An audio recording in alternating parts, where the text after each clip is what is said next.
আজকে চলে গিয়েছিলাম আমার একটা আন্টির বাসায়, যেখানে আমার বিকেলবেলার দাওয়াত ছিল। আন্টি আমাকে একদিনের পরিচয়ে এত ভালোবাসা দিবে আর এত কিছু আয়োজন করেছে আমার জন্য, আমি সত্যি এত এত সারপ্রাইজড হয়েছি। হ্যালো, আসসালামু আলাইকুম সবাইকে ওয়েলকাম জানাচ্ছি আমার নতুন একটি ব্লগ দেখার জন্য।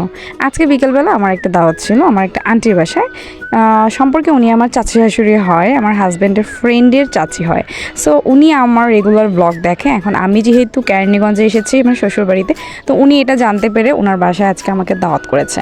তো আমরা বিকেলবেলা চলে এসেছি আমার দুই দেবর এবং আমার ছেলেকে নিয়ে। আপন থেকে যে পর সম্পর্কগুলো ভালো, সেটাই আজকে আন্টি আমাকে প্রমাণ দিল। সত্যি কথা, আন্টি আমাকে একদিনে এত বেশি আপন করে নিয়েছে, এত কিছু আয়োজন করেছে আর এত ফ্রেন্ডলি হয়েছে।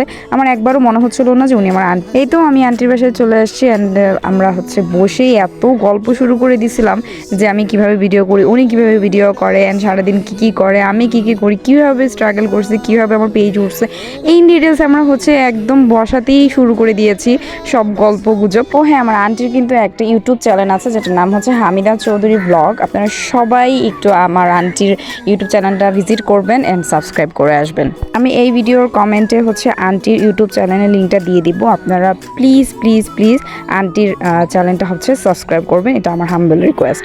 যাই হোক, এই যে দেখেন আন্টি আমার জন্য কত কিছু আয়োজন করছে। বিকেলের নাস্তা আমার ইনভাইটেশনটা ছিল, যদিও উনি আমাকে বলছিল যে দুপুরবেলা এসে যেন আমি খাওয়া দাওয়া করি, বাট দুপুরবেলা আসলে সময় হয়ে ওঠে নাই, বাসায় অনেক কাজ থাকে। তো এই তো আমাদের বিকেলের নাস্তাটাই আন্টি আয়োজন করছেন, অনেক কিছু আয়োজন করছে। এরপর আমি আমার দুই দেবরের সাথে একটু মজা করে ভিডিও ক্যাপচার নিচ্ছিলাম। আন্টির বাসাটা এত সুন্দর, পরিপাটি, গুছানো, এত ভালো লাগছে আমার কাছে। আমার ছেলে তো খুব খুশি হয়ে গেছে বাসায় এসে। সে এখানে দৌড়াচ্ছিল, ওখানে দৌড়াচ্ছিল, মানে তার কথা সেই বাসা থেকে যাবেই না, এতটা এখানে অ্যাডজাস্টেবল হয়ে গেছিলো। আন্টি সব খাবার আমাদেরকে বিছানার উপর দিয়েছিল যেন আমরা ফ্রিলি খেতে পারি, মানে খুব কমফোর্টেবলি। এদিকে দেখেন এত কমফোর্টেবল হয়ে গেছে আমার ছেলে যে বিছনায় শুয়ে শুয়ে খাওয়া শুরু করছে। সে এরকমই করে ইদানিং, মানে প্রচুর দুষ্টামি করে কারো বাসায় গেলে। আগে তো খুব ভালো ছিল, এখন একটু দুষ্ট হয়ে গেছে। আন্টি আমাদের জন্য একটার পর একটা নাস্তা আনতেই আছে মানে ঘরে।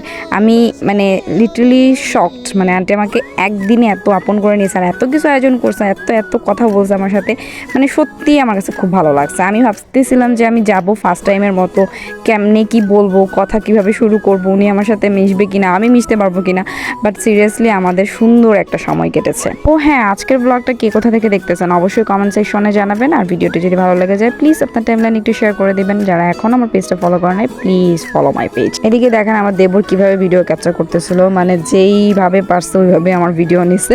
যাই হোক, কিছু আমি অ্যাড করে দিয়েছি। এই তো আমাদের খাওয়া দাওয়া চলতেছিল আর আড্ডা চলতেছিল, মানে আমরা সবাই একসাথে খাওয়া দাওয়াটাও করতেছিলাম, প্লাস অনেক গল্পও করতেছিলাম। অ্যান্ড আন্টি আমার জন্য আগে থেকেই সব কিছু মেক করে রেখেছে যেন পরবর্তীতে আমরা যখন একসাথে হবো আমরা যেন গল্পটাও করতে পারি। এটাই আসলে নিয়ম, আমার কাছে মনে হয় এটাই ভালো একটা সিস্টেম। কারণ যখন মেহমান বাসায় আসবে তখন তাকে খাবারের আয়োজনই করবো নাকি তার সাথে আমি সময় দিব। তো আন্টি এই দিক দিয়ে খুবই এক্সপার্ট, সব কিছু আগে থেকেই মেক করে রেখেছিল। তো আঙ্কেলের সাথেও আমি অনেক কথা বললাম, আন্টির সাথে কথা বললাম, মানে আন্টি আমার কাছ থেকে অনেক কিছু জানতে পারলো, আমিও আন্টির কাছ থেকে অনেক কিছু জানতে পারছি, শিখতে পারছি। কারণ আমরা দুইজন দুই প্রফেশনে, আমি ফেসবুকে, উনি ইউটিউবে। সো আমি ইউটিউবের অনেক কিছু এখনও অজানা, উনি ফেসবুকের অনেক কিছু অজানা। তো এইগুলো নিয়ে আমরা ডিসকাস করতেছিলাম। অ্যান্ড এইভাবে আমাদের কীভাবে যেন 2-2.5 ঘন্টা সময় চলে গিয়েছিল। আমি রিসেন্টলি ম্যামিসিং ব্যাক করবো, যার কারণে আমি আন্টিকে ওইভাবে সময়টাও দিতে পারি নাই। ভাবতেছিলাম যে আরও একদিন যাব, বাট সময় হয়ে উঠবে না। তো আমরা খাওয়া দাওয়া শেষ করে ড্রয়িং রুমে আবার এসে বসছি। আমার দুই দেবরকে নিয়ে একটু ফান করতেছিলাম। ওরা অনেক শাই ফিল করে ভিডিওতে আসতে, সত্যি কথা যেটা। আমার যে দেবরটা ছোট, ও তো আরও বেশি শাই ফিল করে, ক্যামেরার সামনে আসতেই চায় না, খুব কষ্টে ওকে নিয়ে আসি।